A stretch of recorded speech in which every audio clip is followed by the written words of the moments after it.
guys, what's up? It's me, Sarah. Welcome back to my channel. And before I get started with today's video, remember to give this video a big thumbs up, subscribe, and turn on post notifications. And without further ado, let's get on with the video.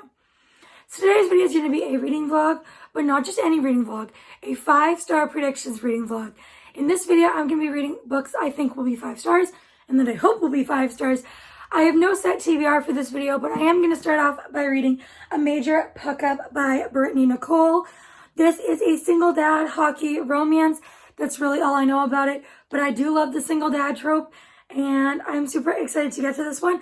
I saw quotes of it on TikTok, and it made me instantly add to cart, so let's get reading.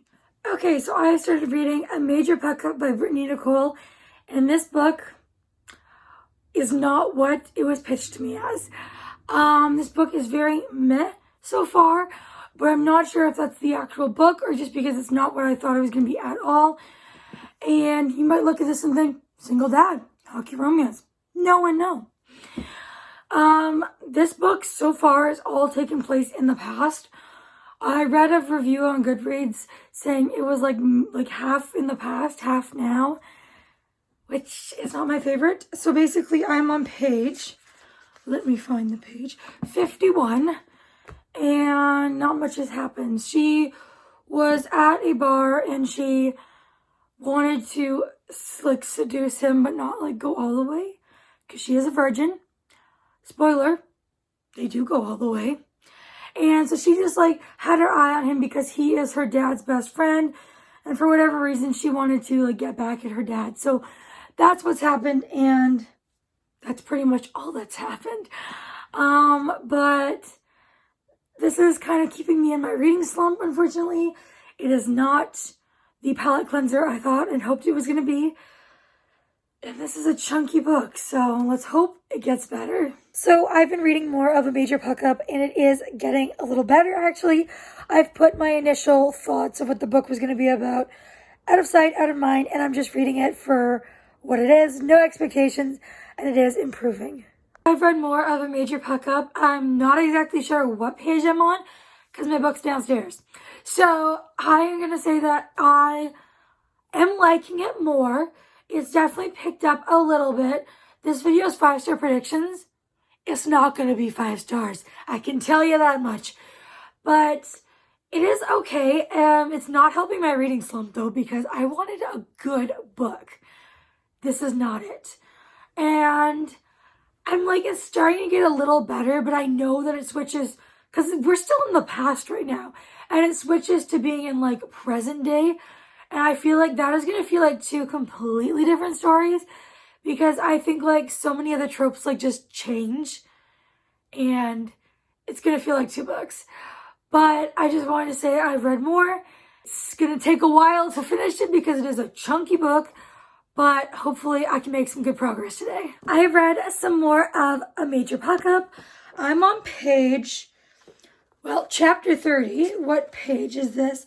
271. So I'm that far in.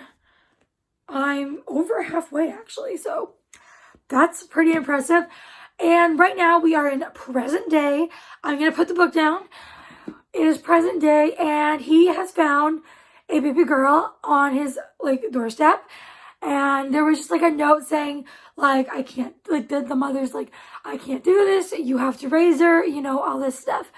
And so he immediately takes her in, and he is the sweetest and most protective dad ever. He is perfect.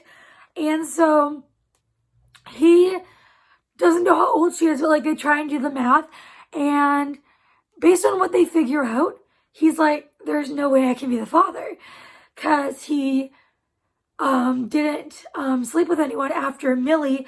So he's this isn't possible. But right now he's just decided he is going to be her dad anyways because he's absolutely smitten for her. He loves that little girl.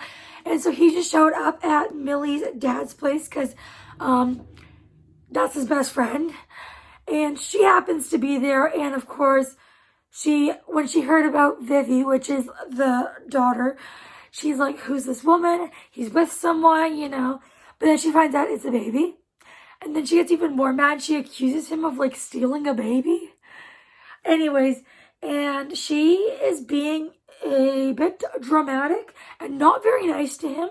I mean, this is like day 2 of him being a dad, and she is just being so mean to him, and I feel bad for him, honestly, because he's obviously in a tough situation. So yeah, that is what I've read so far. I am liking it more because, you know me, I love when kids or babies are in books, so it's definitely picked up a little bit, but I'm not liking how Millie is treating Gavin. So that part's making me feel like, why is she being so mean to him? And I'm going to go continue reading, and who knows, I might even finish this. Well, let's be real, probably not today, but maybe soon, hopefully. I have no clue where I was up to in the book last time I updated you guys, but I finished. I gave it 4 stars. I really did enjoy the second half, but of course not 5 stars because that first half still existed. But 4 stars, this was a good book. I would recommend it. I definitely think, like, get through the first half, which I know is, like, saying a lot. Well, not quite the first half, like the first, like, 40%. And it does pick up. And the second part, the part in present day, is so good. So this one was adorable, so cute. I loved Gavin and Millie together, and I really did love their cute little family. This one was so good. It did have the mystery of, like, who the parents are, all that kind of stuff. But definitely recommend this one. Now, to pick another book to read. Again, this is a 5-star predictions reading vlog. That one was not 5 stars. Hopefully this next book I pick will be. And I will update you guys when I pick a book. I decided on a book to read. This one is Eyes on Me by Sarah Kate, book 2 in the Salacious Players Club series. I've loved the first book, and I've also read a little novella by Sarah Kate and loved that as well. So hopefully this one is going to be 5 stars. This one, obviously, it takes place at a SEX club because it is the Salacious Players Club series. The tropes in this one are voyeurism, enemies to lovers, and I believe it's also step-siblings. So super excited to read this one. Let's get reading. So I have started Eyes on Me, and I'm only on page 24, which is chapter 3, but I'm really liking it so far. I've read the first book in this series in a reading vlog, I believe, if you go back a little bit on my channel. I read that earlier this year and absolutely loved it. This one is turning out to be so good so far as well. This follows Garrett and Mia, and they have been step-siblings for many years. They met when he was in his, like, early mid-20s, and she was a teenager, or, like, a very young teenager. And she's always had feelings for him, but he never saw her that way. He saw her as his annoying little sister, and they don't really get along, or at least he doesn't think they do. But this one is so good. So basically she is like a cam girl, and that's all that's happened so far. We know he likes to watch, so I'm assuming he's going to stumble upon her on her website, and that is how things are going to start between them. But I'm super excited to continue reading, and I'll update you guys later. I've read more of Eyes on Me by Sarah Kate. This book is so good so far. I'm on page 80, and basically this follows Mia and Garrett. We saw Garrett in the first book, and this is his stepsister. They've known each other since he was in his 20s, and she was like 13. They have a 13-year age gap, I think, roughly. So there is age gap in this. She is like a cam girl, and he stumbled across her live stream, and they had some intimate times, but she had no idea who he was because he, like, kept his camera off and his microphone off and all that stuff. So that's what's happened. And then he went back to, like, the family lake house where they're all staying because he thought it would be good to see her in person after many years of not seeing her, and, like, just, like, to realize there's no feelings there, there's nothing there. It was just whatever. But of course he gets there and he realizes he really does have feelings for her. And so she likes him as well, but she doesn't say it.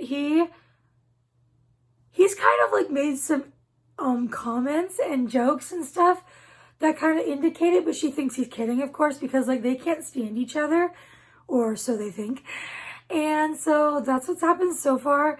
So yeah, not much to update on, but I am really liking this, and I'm gonna go continue reading. I've read more of Eyes on Me, and I am currently on page 155, and I am loving this book so much. So basically, he is still... Wait, how much did I tell you last time? Anyways, he is pretending to be a different guy. He calls himself Drake on the app she uses. And then there's also him in real life.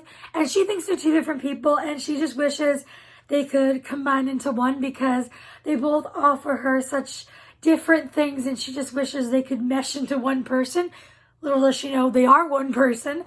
And he's just a lot more vulnerable on the app because he hasn't shown his face or anything. Obviously, otherwise she'd know. And so they just had kind of a physical relationship at the lake house. But now he's gone back. They've gone back home. And he's cut off all ties with her as himself. But as Drake, who on the app, he's trying to slowly... What's the word I'm looking for? Slowly disappear from her life, just gradually take himself out of the picture. And so that is what has happened so far, and I'm really enjoying this. I'm this far in, and I can't wait to continue reading. I finished Eyes on Me, and I gave it 5 stars. I adored this book, and I don't want to say too much more because I have said quite a bit of the plot, and the last little part I read could be kind of spoilery, so I'm just gonna leave it there that I loved this book. And if you made it this far, please leave me a pink emoji, any pink emoji. And before you go, make sure you give this video a big thumbs up, subscribe, turn on post notifications, and I'll see y'all next time. Bye, everyone.